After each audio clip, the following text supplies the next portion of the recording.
আসসালামু আলাইকুম।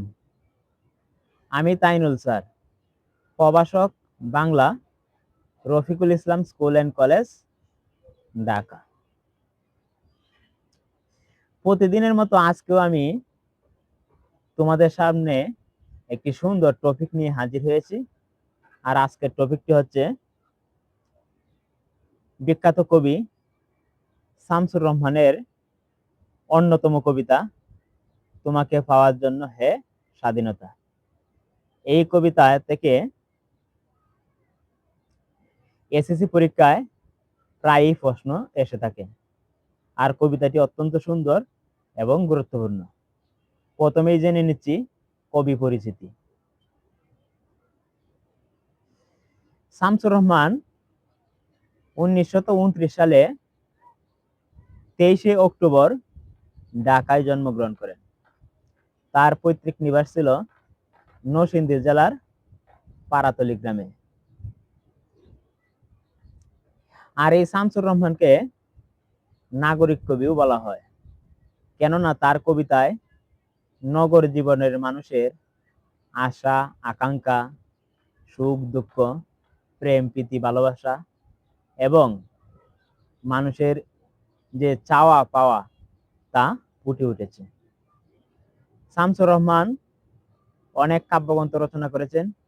তার মধ্যে উল্লেখযোগ্য রয়েছে বন্দি শিবির থেকে, নিজ বাসভূমে, বক্তার বাংলাদেশের হৃদয়, ফিরিয়ে নাও ঘাতক কাটা ইত্যাদি। আর এই অসামান্য প্রতিভাধর কবি 2006 সালে 17 আগস্ট মৃত্যুবরণ করেন। এবার আসুন আমরা কবিতাটি পড়ব এবং সহজ এবং সরল একটি ব্যাখ্যা জেনে নিব। কবি প্রথমেই বলেছেন তোমাকে পাওয়ার জন্য হে স্বাধীনতা, তোমাকে পাওয়ার জন্য। অর্থাৎ এই কবিতাটি 1971 সালে রচিত হয়েছিল, যা বন্দি শিবির কাব্যগ্রন্থ থেকে চয়ন করা হয়েছে। আর 1971 সালে পরিপ্রেক্ষিতে এই অন্যতম সুন্দর কবিতাটি রচনা করেছেন। তাই প্রথমেই তিনি বলেছেন তোমাকে পাওয়ার জন্য হে স্বাধীনতা। আর কেননা 1971 সালে বাঙালির সবচেয়ে প্রাণের ধন ছিল স্বাধীনতা, তাই কবি বলেছেন তোমাকে পাওয়ার জন্য হে স্বাধীনতা। আর কতকাল বাঁচতে হবে রক্ত গঙ্গায়, আর কতকাল দেখতে হবে কাণ্ডব দাহ। কবি এখানে বলেছেন স্বাধীনতা তোমাকে পাওয়ার জন্য আর কত রক্ত দিতে হবে, শহীদের পুত পবিত্র রক্ত বিসর্জন দিতে হবে, আর কত দেখতে হবে কাণ্ডব দাহন, পাকিস্তানিদের নির্মম অত্যাচার এবং নির্যাতন জুলুম, এসব আর কত দেখতে হবে, কবি বলেছেন। তারপর কবি বলেছেন তুমি আসবে বলে হে স্বাধীনতা, সকিনা বিবির কপাল ভাঙলো। এখানে সকিনা বিবি হচ্ছে আবহমান কাল বাংলার একটি নারী চরিত্র। আর এই সকিনা বিবি দ্বারা কবি বোঝাতে চেয়েছেন স্বাধীনতা যুদ্ধে যেসব মহিলা বাংলাদেশের স্বাধীনতা অর্জনের জন্য নিজের স্বামীকে হারিয়েছেন, নিজের জীবনকে, নিজের ইজ্জতকে বিলিয়ে দিয়েছেন। স্মৃতির সিঁদুর মুছে গেল হরিদাসী। এখানে স্মৃতির সিঁদুর বলতে আমরা জানি হিন্দু মহিলাদের যখন বিয়ে হয় তখন তাদের কপালে স্মৃতি পরানো হয়। আর স্মৃতি তাদের বিবাহের একটা সত্য হিসেবে আরোপ করা হয়। আর এই 1971 সালের স্বাধীনতা যুদ্ধে অনেক হিন্দু ভাইয়েরা তার আত্মবিসর্জন দিয়েছিল।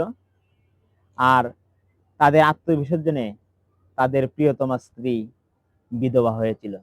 তাই কবি বলেছেন স্মৃতির সিঁদুর মুছে গেল হরিদাসীর। তুমি আসবে বলে হে স্বাধীনতা, শহরের বুকে জলপাই রঙের ট্রেন গেল। কবি এখানে বলতেছেন পাকিস্তানিরা যখন এদেশে আক্রমণ করত, জলপাই রঙের ট্যাঙ্ক দ্বারা আসতো, দানবের মতো চিৎকার করতে করতে। এই ট্যাঙ্কগুলি দানবের মতো চিৎকার করতে করতে আসতো। তুমি আসবে বলে স্বাধীনতা, ছাত্রাবাস বস্তি উজাড় হলো।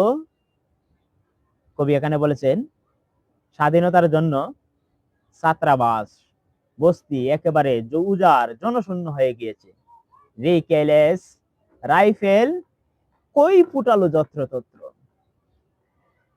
আমরা যারা গ্রামে বসবাস করে এসেছি, গ্রামের মহিলারা ধান দিয়ে এক প্রকার কই তৈরি করে থাকে, আর এই কইগুলি খুব সুন্দর করে ফুটে থাকে। আর এই কই ফুটার সাথে কবি এখানে একটি উপমা এনে বলেছেন, এই রিকেলেস রাইফেল এর যে বারুদগুলি, এগুলি যেন কইয়ের মতো কি ফুটতো। আর এভাবে পাকিস্তানিরা আমাদের দেশের নিরীহ বাঙালিদের উপর নির্যাতন এবং জুলুম করত। আর তুমি আসবে বলে স্বাধীনতা, গ্রামের পর গ্রাম ছাই হলো। স্বাধীনতা আসার জন্য অনেক বিসর্জন দিতে হয়েছে। বাংলাদেশের অনেক গ্রাম পাকিস্তানিরা পুড়িয়ে ছারখার করে দিয়েছে। যেমন আমাদের এলাকায় একটি গ্রামকে পাকিস্তানিরা পুড়িয়ে ছারখার করে দিয়েছিল, যা আমরা বাবা এবং দাদাদের মুখে শুনে থাকি। তুমি আসবে বলে স্বাধীনতা, বিধ্বস্ত পাড়ায় প্রভুর বাস্তবিতায় ভগ্নস্তূপে দাঁড়িয়ে একটানা আত্মনাদ করলো একটা কুকুর। তুমি আসবে বলে স্বাধীনতা, অবুঝ শিশু হামাগুড়ি দিল তার পিতামাতার লাশের উপর। এই স্বাধীনতার জন্য বাঙালি কতই না করেছে, কত প্রাণ বিসর্জন দিতে হয়েছে, কত মানুষ আত্মনাদ করেছে তার পিতামাতার লাশের উপর। তোমাকে পাওয়ার জন্য স্বাধীনতা, হে স্বাধীনতা তোমাকে পাওয়ার জন্য। তারপর কবি বলেছেন, আর কতকাল বাঁচতে হবে রক্ত গঙ্গায়, আর কতকাল দেখতে হবে কাণ্ডব দাহন। স্বাধীনতা তোমার জন্য তুতুরে এক বুড়ো উদাস হাওয়ায় বসে আছেন, তার চোখের নিচে অপরাহ্নের দুর্বল আলোর ঝিলিক, বাতাসে নড়ছে চুল। কবি এখানে কত সুন্দর উপমা ব্যক্ত করেছেন। এই স্বাধীনতা পাওয়ার জন্য বাঙালি কত কিছুই না বিসর্জন দিয়েছেন। আর এই বাঙালির আত্মত্যাগের বিনিময়ে আমরা আমাদের প্রাণের ধন স্বাধীনতা পেয়েছি। স্বাধীনতা তোমাকে পাওয়ার জন্য মোল্লাবাড়ির এক বিধবা দাঁড়িয়ে আছে, নরবরে কুটি ধরে, হ্যাঁ, দগ্ধ গড়ে। স্বাধীনতা পাওয়ার জন্য মোল্লাবাড়ির এক বিধবা দাঁড়িয়ে রয়েছে, কেননা তার স্বামী যুদ্ধে গিয়েছিল, আর তার স্বামী যুদ্ধে গিয়ে দেশের জন্য শহীদ হয়েছে, আর তার স্ত্রী বিধবা বরণ করেছে। তোমার জন্য সগির আলী শাহবাজপুরে সেই জোয়ান কৃষক, কেষ্ট দাস জেলে পাড়ার সবচেয়ে সাহসী লোকটা। কবি এখানে শামসুর রহমান অনেকগুলি অনুষঙ্গ এনেছেন, আর এই অনুষঙ্গগুলি হচ্ছে সগির আলী শাহবাজপুরের সেই জোয়ান কৃষক, কেষ্ট দাস জেলে পাড়ার সবচেয়ে সাহসী লোকটা, মতলব মিয়া মেঘনা নদীর দক্ষ মাঝি, গাজী গাজী বলে যে নৌকা চালায় উদ্দাম জোরে। আর এখানে একজন মাঝির অনুষঙ্গ এনেছেন, আর এই মাঝি মেঘনা নদীর দক্ষ মাঝি, সে যে ব্যক্তি গাজী গাজী বলে, হ্যাঁ, নদীতে নৌকা চালায় উদ্দাম জোরে। রোস্তম শেখ ঢাকার রিক্সাওয়ালা, যার ফুসফুস এখন পোকার দখলে, আর রাইফেল কাঁধে বন জঙ্গলে ঘুরে বেড়ানো সেই তেজি তরুণ, যার পদবারে একটি নতুন পৃথিবীর জন্ম হতে চলেছে। সবাই অধীর প্রতীক্ষা করে তোমার জন্য হে স্বাধীনতা।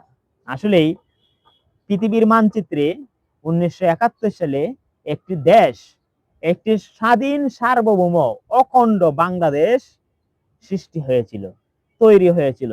এটা যেন একটা নতুন ইতিহাস, যা আমাদের প্রাণের নিধি, প্রাণের সম্পদ। আর স্বাধীনতা কে না চায়? সবাই চায় স্বাধীনতা, এবং সবাই স্বাধীনভাবে বাঁচতে চায়।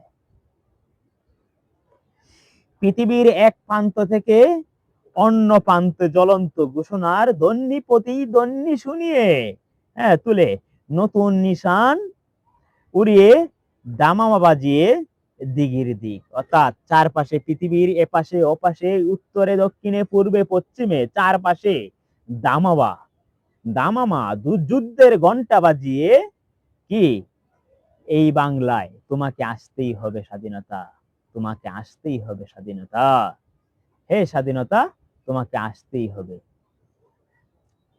এই কবিতাটি অত্যন্ত সুন্দর, যা শামসুর রহমান রচনা করেছে। আমি আমার সাধ্যমতো ইনশাল্লাহ ব্যাখ্যা দিতে সক্ষম হলাম।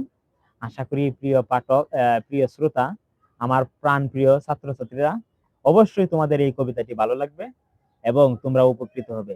এবং আমি চাই তোমাদের সর্বাঙ্গীন মঙ্গল, এবং তোমরা একটা ভালো রেজাল্ট করো, এবং প্রতিষ্ঠান এবং তোমার মা বাবার মুখে হাসি এনে দাও।